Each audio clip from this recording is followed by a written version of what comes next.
오늘 하나님께서 우리에게 주시는 말씀은 사도행전 9장 26절부터 31절까지입니다. 신약 203쪽입니다. 사도행전 9장 26절부터 31절까지입니다.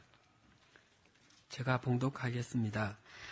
사울이 예루살렘에 가서 제자들을 사귀고자 하나 다 두려워하여 그가 제자됨을 믿지 아니하니 바나바가 데리고 사도들에게 가서 그가 길에서 어떻게 주를 보았는지와 주께서 그에게 말씀하신 일과 다메섹에서 그가 어떻게 예수의 이름으로 담대히 말하였는지를 전하니라. 사울이 제자들과 함께 있어 예루살렘에 출입하며 또 주 예수의 이름으로 담대히 말하고 헬라파 유대인들과 함께 말하며 변론하니 그 사람들이 죽이려고 힘쓰거늘 형제들이 알고 가이사랴로 데리고 내려가서 다소로 보내니라. 그리하여 온 유대와 갈릴리와 사마리아 교회가 평안하여 든든히 서가고 주를 경외함과 성령의 위로로 진행하여 수가 더 많아지니라. 아멘. 근래 안타까운 일은 요즘 어디를 가든지 버릇없는 아이들이 너무 많아졌다는 것입니다. 식당, 마트, 교회, 공원 등 공공장소에서는 어디든지 최소한의 공중도덕조차도 아랑곳하지 않는 버릇없는 아이들이 판을 치고 있습니다. 아이들은 이 나라의 미래를 이끌어갈 주역들이 아닙니까? 그런데도 최소한의 공중도덕조차 몸에 익히지 못한 아이들이 성인이 되어서 이 나라의 미래를 이끌어갈 주역이 된다는 것은 생각하는 것만으로도 염려스럽지 않을 수가 없습니다.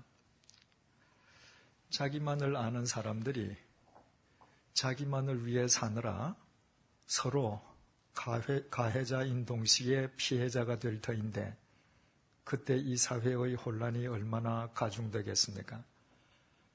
자기만 알고 살아가는 자기 중심적인 사람들이 나라를 생각하고 국가 공동체에 대한 의무와 책임을 다하려고 하겠습니까? 오늘날에도 진정 애국심을 가지고 있는 사람들을 찾아보기 힘든데 그때가 되면 아예 이 사회에서 애국심은 실종되어 버리지 않겠습니까? 버릇없는 아이들에게는 공통점이 있습니다. 버릇없는 아이들은 버릇없는 부모로부터 비롯된다는 것입니다. 버릇없는 부모란 공중도덕에 대해서 둔감하거나 아예 도외시하는 부모입니다. 이 세상에 태어나는 그 어떤 아이도 공중도덕과 예의 범절을 스스로 자율적으로 익히는 아이는 없습니다. 그것은 모두 타율적으로 익히게 되어 있습니다. 따라서 공중도덕과 예의 범절에 관한 한 그 1차적인 책임은 부모에게 있는 것입니다.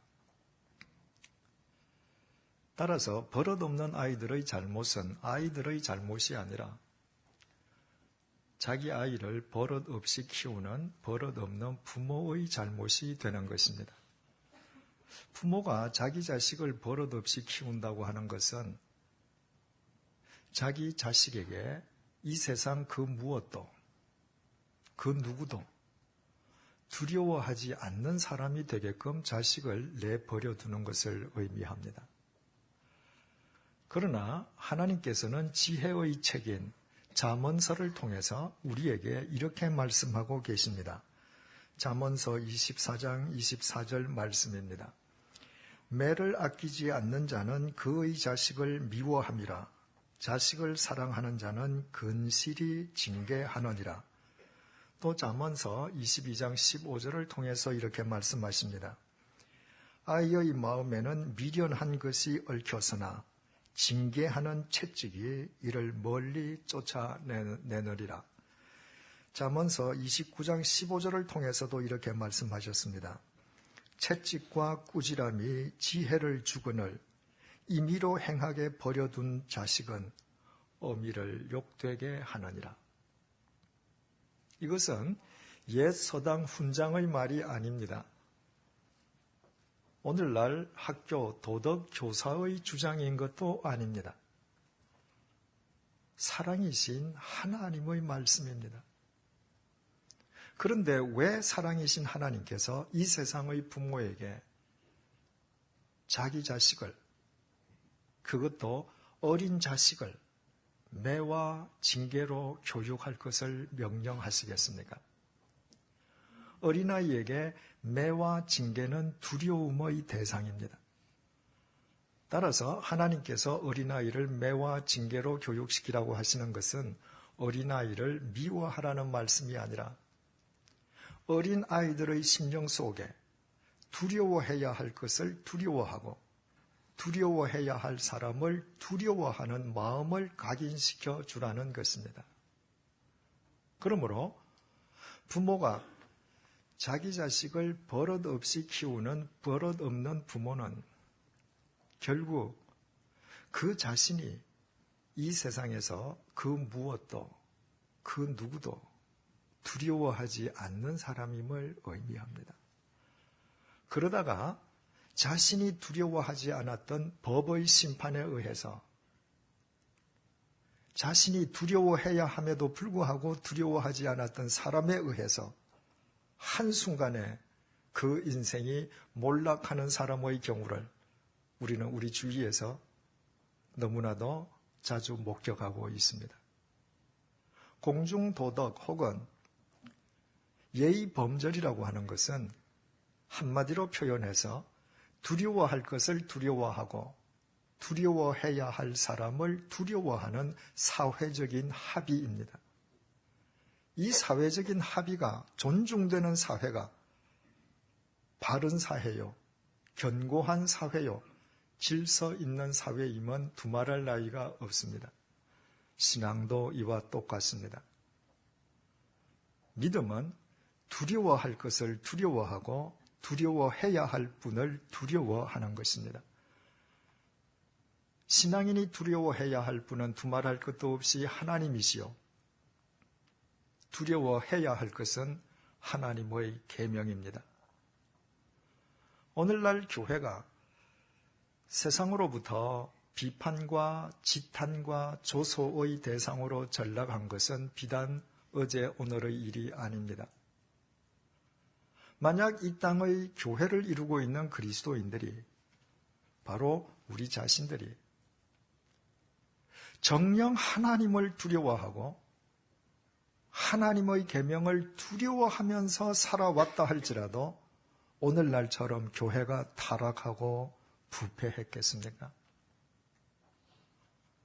오늘날 교회가 자정 능력을 상실했다는 비판을 받을 정도로 철저하게 부패하고 타락한 것은 교회를 이루고 있는 우리가 두려워해야 할 것을 더 이상 두려워하지 않고 두려워해야 할 분을 더 이상 두려워하지 않는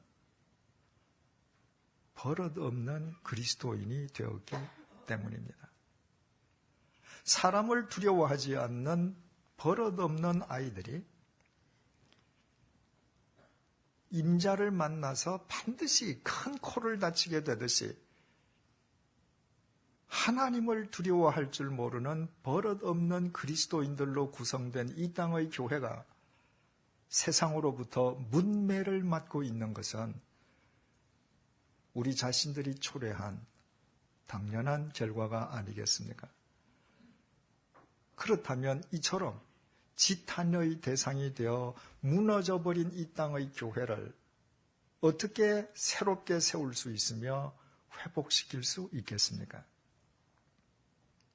지난 25주 동안 우리가 살펴보고 있는 사도행전 9장 1절에서 31절의 단락은 초대교회에 등장한 사울에 관한 내용을 증언해주고 있는데 바로 그 단락의 마지막 구절인 본문 31절이 이렇게 끝나고 있습니다. 그리하여 온 유대와 갈릴리와 사마리아 교회가 평안하여 든든히 서가고 주를 경외함과 성령의 위로로 진행하여 수가 더 많아지니라. 우리는 본문 이전의 내용과 전혀 상반된 본문의 내용을 앞 구절과 한데 이어주고 있는 접속사 그리하여의 의미에 대해서는 지난 시간에 깊이 생각해 보았습니다. 헬라파 유대인들의 집요한 살해 위협을 피해서 고향 다소로 피신할 수밖에 없었던 사울의 개인적인 상황과는 달리 온 유대와 갈릴리와 사마리아에 퍼져 있던 교회는 날로 평안 속에서 견고해지고 그 수가 더 많아졌습니다. 유대인들의 위협과 박해 속에서도 교회가 위협을 당하기는커녕 더 안정되고 더 견고해지고 더 확장될 수 있었던 까닭은 주를 경외함과 성령의 위로로 인함이었다고 본문이 밝혀주고 있습니다. 위로라는 단어 앞에 작은 숫자 2가 붙어 있습니다. 그래서 아래쪽 주난 2번을 보면 혹은 후원으로 이렇게 기록이 되어 있습니다. 성령의 위로란 성령의 후원을 의미한다는 말입니다. 이것은 너무나 당연한 일 아니겠습니까? 성령님은 천지를 창조하신 하나님의 영이십니다. 그 하나님의 영이 후원하시는 한 어떤 상황 속에서도 교회는 견고해지고 더 확장될 수 있지 않겠습니까? 그러나 중요한 사실은 본문은 그 원인을 성령의 후원으로만 밝히고 있지 않다는 사실입니다. 본문은 분명히 주를 경외함과 성령의 후원이라고 밝히고 있습니다. 여기에서 이 순서가 중요합니다. 성령님께서 당시의 그리스도인들을 먼저 후원해 주셨기 때문에 그들이 주님을 경외한 것이 아니었습니다. 그들이 주님을 경외했기에 성령님께서 그들의 후원자가 되심으로 그들을 든든하게 세워주신 것이었습니다. 이 짧은 구절을 통해서 우리는 주를 경외한다는 것이 그리스도인에게 얼마나 중요한 일인지를 깨닫게 됩니다. 그렇다면 하나님을 믿는 사람들이 하나님을 경외한다고 하는 것은 구체적으로 어떤 의미이겠습니까? 히브리어 동사 야레와 오늘 본문에 사용된 헬라어 명사 포호보스 그리고 헬라어 동사 포베오는 모두 두려워한다는 의미입니다. 잊지 마십시오. 하나님을 경외한다는 것은 단순히 하나님께 예배드리고 찬양하고 기도하는 것만을 의미하지 않습니다. 우리가 아무리 예배를 드리고 아무리 찬양하고 아무리 기도한다 할지라도 우리에게 하나님을 두려워하는 마음이 없다면 우리의 모든 신앙 행위는 무당의 푸닥거리와 구별되지 않습니다. 하나님을 두려워하지 않는 사람의 모든 종교적인 행위는 하나님을 위한 행위가 아니라 자기 자신을 위한 인간의 행위에 불과하기 때문입니다. 하나님을 믿는다는 것은 하나님을 경외하는 것이요. 하나님을 경외하는 것은 하나님을 두려워하는 것입니다.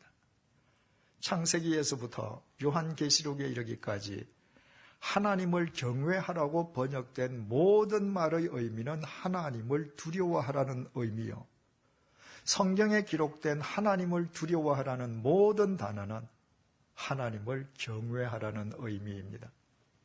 똑같은 히브리어 동사와 헬라어 동사를 우리말 성경이 때로는 경외하라, 때로는 두려워하라고 표현했기 때문입니다. 우리말 두려워하다의 한자식 표현이 경외하다입니다. 하나님을 두려워할 때에만 우리의 모든 신앙 행위는 우리 자신을 위한 인간의 행위로 끝나는 것이 아니라 하나님을 위한 자기 부인으로 비로소 연결되게 됩니다. 왜 하나님을 믿는다는 것은 하나님을 두려워하는 것이겠습니까? 왜 우리가 하나님을 두려워하며 살아야 합니까? 그 이유는 간단합니다. 우리는 모두 더러운 죄인인데 반해서 하나님은 거룩하신 분이시기 때문입니다. 어둠이 빛을 무서워하듯이 죄는 거룩을 무서워합니다. 거룩 앞에서 죄는 죽음을 뜻하기 때문입니다. 그래서 모든 인간은 하나님을 두려워할 수밖에 없습니다.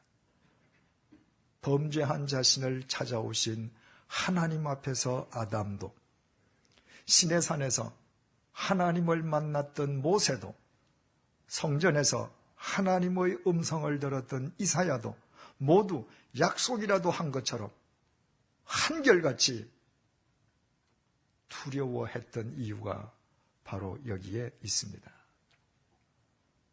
잊지 말아야 될 사실은 진정으로 하나님을 두려워할 줄 아는 사람만 하나님의 사랑을 바르게 깨달을 수 있다는 것입니다. 하나님을 두려워할 줄 아는 사람만 자신의 모든 죄에도 불구하고 하나님께서 당신의 아들을 제물 삼으시고 십자가의 보혈로 새로운 생명을 주신 하나님의 그 깊으신 사랑의 본질과 가치와 의미를 제대로 깨달을 수 있습니다. 하나님의 사랑을 믿는다라고 하면서도 하나님을 단 한 번도 두려워해 본 적이 없는 사람은 하나님의 사랑을 피상적으로 알 수밖에 없습니다. 버릇없는 아이가 할아버지의 사랑을 빙자해서 할아버지의 상투를 뒤흔들듯이 하나님을 두려워하지 않는 사람은 하나님의 사랑을 빙자해서 하나님의 머리 위에 스스로 앉는 어리석음을 범할 수밖에 없습니다. 따라서 본문 속의 그리스도인들이 하나님을 두려워함으로 성령님께서 그들의 후원자가 되시고 그들이 속한 교회가 견고해지고 확장되었다는 본문의 내용은 당연한 결과일 수밖에 없습니다. 당시의 그리스도인들이 하나님을 두려워할 줄 알았으니 그 그리스도인들이 자신들을 구원해 주신 하나님의 사랑은 또 얼마나 깊이 깨달았겠습니까? 하나님을 두려워할 줄 아는 그들이 얼마나 하나님의 말씀을 쫓아 사는 하나님 앞에서 버릇 있는 그리스도인의 삶을 살았겠습니까? 그 버릇 있는 그리스도인들을 왜 성령님께서 후원자가 되어주시지 않았겠습니까? 그리고 온갖 박해와 위협 속에서도 그들을 견고하게 세워주시고 더욱더 확장되게 해주시지 않았겠습니까? 그러나 아무나 하나님을 두려워할 수 있는 것은 아닙니다. 하나님의 부르심을 입은 사람만 하나님을 두려워할 수 있습니다. 하나님의 부르심을 입지 못한 사람은 하나님이 누구신지 알 도리가 없는 까닭에 본인이 의식하든 의식하지 않든 결과적으로 그의 삶은 하나님을 능멸하는 삶이 될 수밖에 없습니다. 그러나 이 말이 하나님의 부르심을 받기만 하면 모든 사람이 저절로 하나님을 두려워하게 된다는 의미인 것은 결코 아닙니다.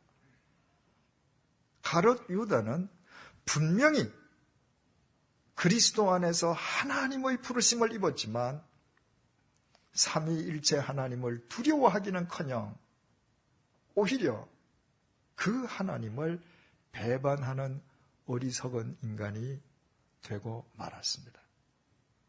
따라서 우리는 오늘의 본문 속에서 중요한 믿음의 법칙을 깨닫게 됩니다. 주님의 부르심을 입은 사람 가운데에서 주님을 두려워할 줄 아는 자를 성령님께서 후원하심으로 그의 삶이 견고해진다는 믿음의 법칙입니다. 이것을 수식으로 표현하면 이런 수식이 될 수 있습니다.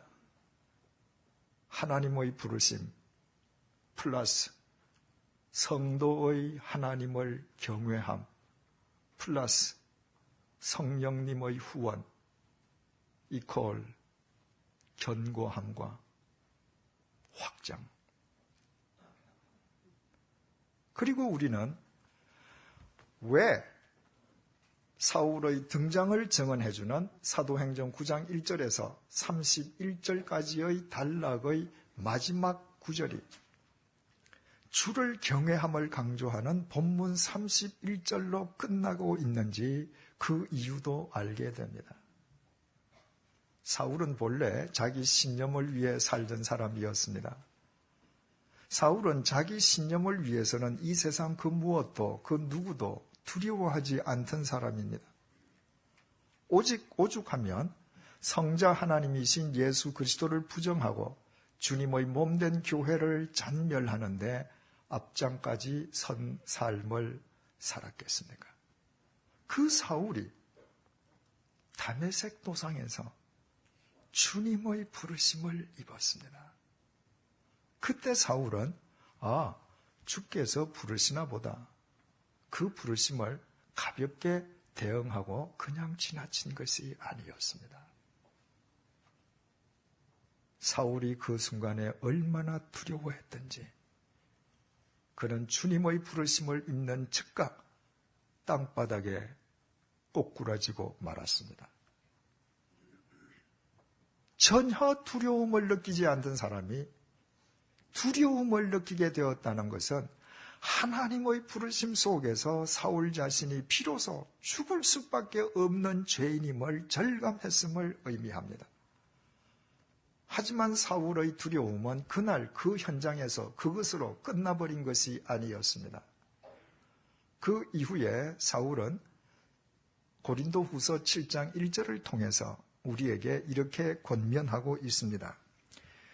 그런즉 사랑하는 자들아 이 약속을 가진 우리는 하나님을 두려워하는 가운데에서 거룩함을 이루어 육과 영의 온갖 더러운 것에서 자신을 깨끗하게 하자.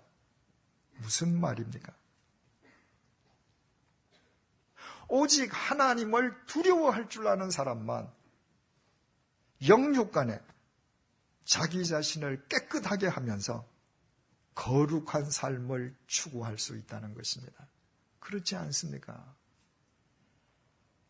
하나님을 두려워하지 않는 사람이라면 하나님을 믿더라도 자기 편한 대로 믿고 자기 마음대로 살면 그만이지 왜 굳이 자기를 부인해가면서까지 말씀 속에서 성화를 추구해야 할 필요를 느끼겠습니까? 사울이 이 말을 했다고 하는 것은 그 자신이 일평생 하나님에 대한 거룩한 두려움 속에서 성화의 길을 완성할 수 있었음을 의미하는 것입니다. 또 사울은 에베소서 5장 21절을 통해서 이렇게 권면했습니다. 그리스도를 경외함으로 피차 복종하라. 주님을 경외하는 사람, 주님을 두려워하는 사람만 복종해야 할 사람에게 복종할 수 있고 하나님께서 주신 상황에 복종할 수 있다는 말입니다. 하나님을 두려워하지 않는 사람은 이 세상에서 복종해야 할 사람에게 결코 복종할 수 없습니다. 하나님을 두려워하지 않는 사람은 하나님께서 자신을 새롭게 가꾸어 주시기 위해서 주신 상황을 절대 복종하는 믿음으로 받아들이지 않습니다. 우리는 본문 30절에서 헬라파 유대인들의 살해 위협을 피해서 고향 다소로 낙향했던 사울이 그 이후에 무려 13년 동안 마치 실패자인 것처럼 다소에서 칩거해야만 했었던 사실을 이미 알고 있습니다. 젊디 젊은 사울이 어떻게 13년간이나 고향에서 칩거해야 한다는 그 상황을 믿음으로 받아들이고 복종할 수 있었는가? 그에게 하나님을 두려워하는 믿음이 있었기 때문입니다. 하나님을 두려워했기에 하나님의 때가 이르기까지 그는 주어진 상황에 복종했습니다. 하나님을 두려워하는 사람이었기에 그럼에도 불구하고 자신을 그리스도 안에서 구원해 주신 하나님의 사랑을 얼마나 깊이 깨달았겠습니까?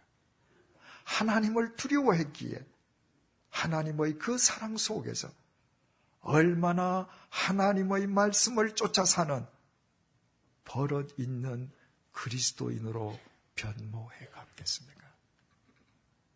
하나님께서 그 사울의 후원자가 되어주셨을 것이면 당연한 일 아니겠습니까? 성령님의 후원 속에서 사울은 하나님께서 자신을 위하여 자기 시대를 위하여 그려가시는 큰 섭리의 틀을 볼 수 있었고 그 큰 섭리의 틀 속에서 사울은 믿음의 용장으로 든든히 세워졌을 뿐만 아니라 그 사울로 인해 이 땅의 교회가 견고해졌고 결국 그 사울로 인해 인류의 역사가 새로워진 것입니다. 이 사실을 우리에게 분명히 전해주기 위해서 사울의 등장을 증언하는 사도행전 9장 1절에서 31절의 단락 마지막 구절이 본문 31절 주를 경외하는 본문으로 끝나고 있는 것입니다. 그렇다면 온 세상으로부터 문매를 맞을 정도로 무너져 내린 이 땅의 교회를 어떻게 되세우고 회복시킬 수 있는지 우리는 이제 그 해답을 얻게 됩니다. 이 땅의 교회를 이루고 있는 그리스도인들이 우리 자신들이 하나님을 두려워하는 믿음을 갖는 것입니다. 하나님을 믿는다면서도 하나님을 한 번도 두려워함이 없이 하나님 위에 앉아있던 버릇없던 우리의 신앙을 버리는 것입니다. 하나님을 두려워하면 우리의 기도가 달라집니다. 하나님을 두려워하면 우리의 찬양이 달라집니다. 하나님을 두려워하면 우리 예배의 형태와 질과 수준이 달라집니다. 하나님을 두려워하면 성령님께서 우리의 후원자가 되십니다. 성령님의 후원 속에서 우리는 견고한 그리스도인으로 설 수 있고 우리로 인해 이 땅의 교회는 회복될 것입니다. 1997년 8월 초에 저는 제 처와 셋째, 넷째 아이를 데리고 며칠 동안 고아매를 다녀온 적이 있습니다. 당시 제 조카가 대한항공에 근무하고 있었기 때문에 비행기를 탈 때는 언제든지 조카를 위해서 대한항공을 우선적으로 탔습니다. 그런데 제가 출발하기 원하는 1997년 8월 5일 괌행 대한항공 비행기에는 좌석이 전혀 없었습니다. 이미 만석이 되어 있었습니다. 웨이팅 리스트에 우리 네 식구 이름을 올렸지만 출발 일주일 전까지도 좌석이 배정되지 않았습니다. 마침 아시아나 항공에 알아보니까 같은 날 대한항공보다 20분 후에 출발하는 비행기가 있는데 그 비행기에는 여분의 좌석이 남아 있었습니다. 그래서 예약하고 아시아나 항공권을 구입했습니다. 출발하기 이틀 전이었습니다. 조카한테서 전화가 왔습니다. 8월 5일 괌행 비행기 기종을 747 대형 비행기로 바꾸었기 때문에 빈자리가 많이 남아있으니 저더러 대한항공을 타달라는 것이었습니다. 조카의 부탁을 들어줄까 하다가 이미 아시아나 항공권까지 다 구입했는데 취소한다는 것은 도리가 아닌 것 같아서 그냥 아시아나 비행기를 타기로 했습니다. 8월 5일 오후에 비행기를 타기 위해서 김포공항으로 가서 수속을 끝낸 뒤에 해당 게이트 앞으로 갔습니다. 바로 그 옆 게이트에는 우리보다 20분 빨리 출발하게 될 대한항공 탑승객들이 기다리고 있었습니다. 출발 시간이 되어서 대한항공이 20분 먼저 괌을 향해서 출발하고 20분 후에 제가 탄 비행기도 이륙했습니다. 비행기 속에서 날짜가 바뀌어서 8월 6일 새벽 2시경이 되었습니다. 분명히 제가 타고 있는 비행기가 괌 상공에 이르렀음에도 불구하고 비행기가 착륙하지를 않는 것이었습니다. 괌 공항 관제탑에서 착륙 허가를 해주지 않아서 착륙하지 못한다는 기장의 안내 방송 이외에는 그 어떤 정보도 없었습니다. 약 1시간 동안 괌 상공을 선회하던 제가 탄 비행기는 새벽 3시경이 되어서야 착륙 허가를 받고 괌에 착륙했습니다. 공항을 나서는데 대한항공 승객을 맞으러 나왔던 현지인들이 저희들을 보고서 왜 대한항공은 오지 않느냐고 물었지만 저희들로서는 알 길이 없었습니다. 예약했던 호텔을 찾아가서 체크인하고 방에 들어가서 잠자리에 들었을 때는 새벽 4시경이 되었습니다. 그리고 저는 곧 잠에 떨어졌습니다. 꿈인지 생시인지 아련하게 전화벨 소리가 울렸습니다. 눈을 뜨니 생시였습니다. 그때의 시간이 현지 시간으로 새벽 5시가 넘어 있었습니다.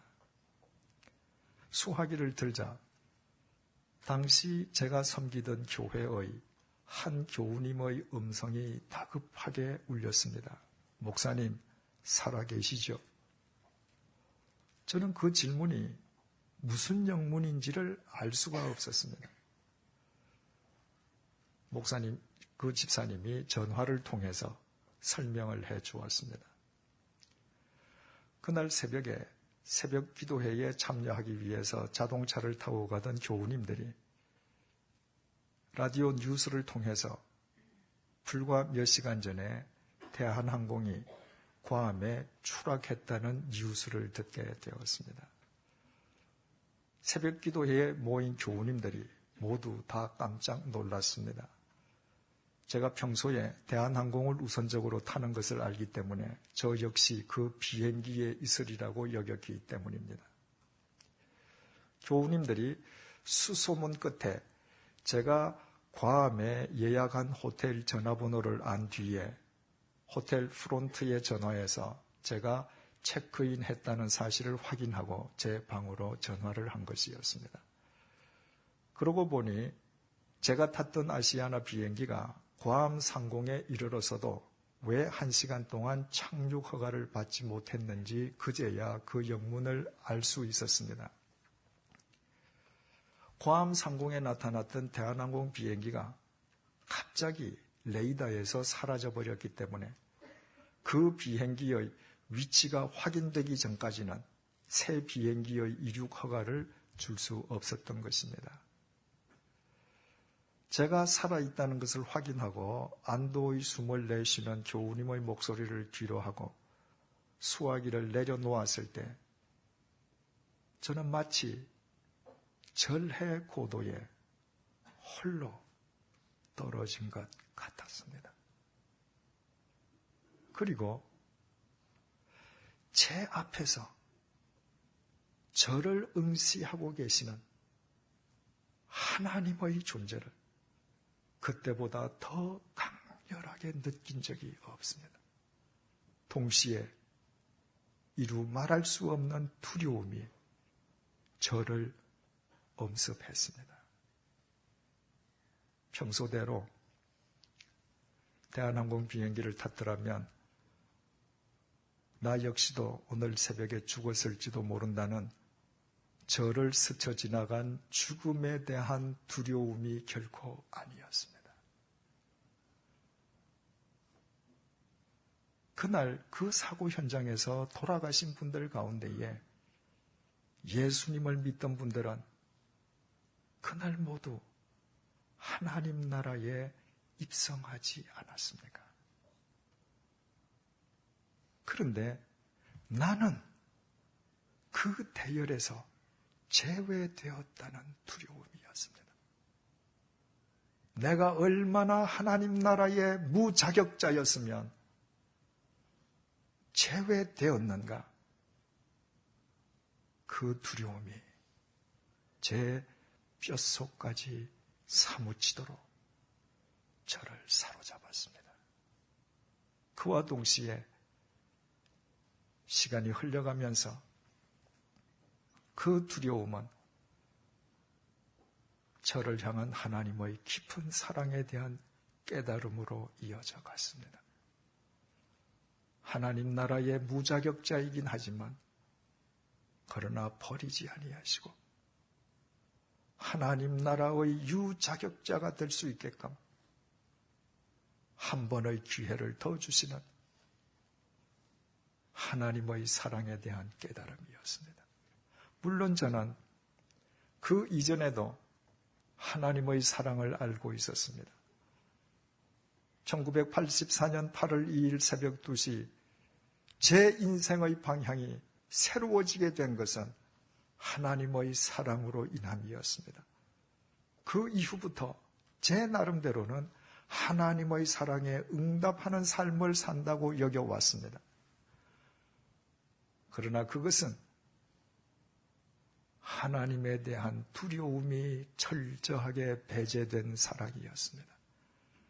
그래서 그 하나님의 사랑의 주도권을 하나님께서 갖고 계신 것이 아니라 언제나 내가 쥐고 있었습니다. 내가 필요하면 하나님의 사랑을 찾고 내가 원치 아니하면 간단히 외면해 버려도 되는 사랑이었습니다. 그러나 그날 새벽 구함에서 하나님이 두려움의 대상이라는 것을 난생 처음 뼈저리게 느끼고서야 나를 향한 하나님의 사랑은 나의 편의에 따라 나의 임의대로 조정할 수 있는 사랑이 아니라 내가 절대 복종해야 할 절대적인 사랑임을 깨닫게 되었습니다. 이를테면 하나님을 두려워할 줄 알게 되면서 제 신앙은 비로소 하나님 앞에서 버릇없는 그리스도인의 삶을 뛰어넘어 바른 신앙의 궤도 속에 진입할 수 있었습니다. 그 이듬해에 하나님께서 창립된 지 20년 동안 미자립교회인 제네바 한인교회로 부르시는 하나님의 명령에 순종해서 서울에 가족들을 남겨놓고 50대의 나이에 홀로 제네바에서 살았던 것도 한국에 귀국해서 더 이상 목회하고 싶지 않다는 저의 개인적인 소망을 꺾고 양화진으로 부르시는 하나님의 명령에 복종하게 된 것도 하나님을 두려워할 줄 알게 된 제 믿음과 무관하지 않습니다. 사랑하는 교우 여러분, 우리가 아무리 하나님을 사랑하고 하나님을 믿는다 해도 우리가 하나님을 두려워하기 전까지는 우리는 성숙한 그리스도인이 될 수 없습니다. 우리가 하나님을 두려워하기 전까지는 우리에게 베풀어 주신 하나님의 사랑을 제대로 깨달을 수도 없습니다. 참회의 절기인 사순절 셋째 주일을 맞이해서 하나님을 믿는다면서도 하나님을 전혀 두려워해 본 적이 없는 버릇없었던 우리의 신앙을 회개하십시다. 버릇없는 우리의 신앙생활로 인해서 이 땅의 몸된 교회가, 주님의 몸된 교회가 세상으로부터 지탄의 대상으로 전락하게 했던 우리의 허물을 회개하십시다. 그리고 우리 모두 하나님을 두려워할 줄 아는 그리스도인들이 되십시다. 그 하나님께 우리의 모든 것을 드리십시다. 성령님께서 우리의 후원자가 되어주실 것이요, 우리의 삶을 견고케 세워주심으로 우리로 인해 이 땅의 교회가 회복될 것이요, 회복되는 이 땅의 교회를 통해 이 나라의 역사도 새로워지게 될 것입니다. 기도하시겠습니다. 우리는 하나님을 믿는다면서도 하나님을 진정으로 두려워하지는 않았습니다. 하나님을 두려워하지 않기에 하나님의 사랑을 빙자하여 스스로 하나님 위에 앉는 버릇없는 삶을 살아왔습니다. 하나님 앞에서 버릇없이 살아온 우리로 인해 이 땅의 교회는 지금 세상으로부터 뭇매를 맞고 있습니다. 사순절 셋째 주일을 맞아 이 모든 결과가 하나님을 두려워할 줄 몰랐던 나의 잘못임을 회개하오니 용서하여 주옵소서. 이제부터 죽을 수밖에 없는 죄인인 우리 모두 거룩하신 하나님을 두려워하는 사람들이 되게 하여 주옵소서. 하나님을 두려워함으로 그리스도 안에서 우리의 모든 죄를 용서해 주신 하나님의 절대적인 사랑을 바르게 깨닫게 하여 주옵소서. 하나님을 두려워하는 가운데 거룩함을 이루어 육과 영의 온갖 더러운 것으로부터 우리 자신의 깨끗함을 이루어가게 하여 주옵소서. 오직 하나님을 두려워함으로 복종해야 할 하나님의 계명에 복종하게 하시고 복종해야 할 사람에게 복종하게 하시고 하나님께서 우리에게 주신 상황에 복종하는 버릇 있는 그리스도인으로 살아가게 하여 주옵소서. 성령님의 후원 속에서 부모가 하나님을 두려워하는 버릇 있는 그리스도인이 되므로 자식 또한 버릇 있는 그리스도인으로 든든하게 세움받게 하여 주옵소서. 그리하여 하나님을 두려워하는 우리로 인해 무너진 이 땅의 교회들이 견고하게 회복되게 하시고 새로워진 교회로 인해 우리 자손이 대대로 살아갈 이 땅이 정녕 새로운 미래와 희망의 땅이 되게 하여 주옵소서. 예수님의 이름으로 기도드립니다. 아멘.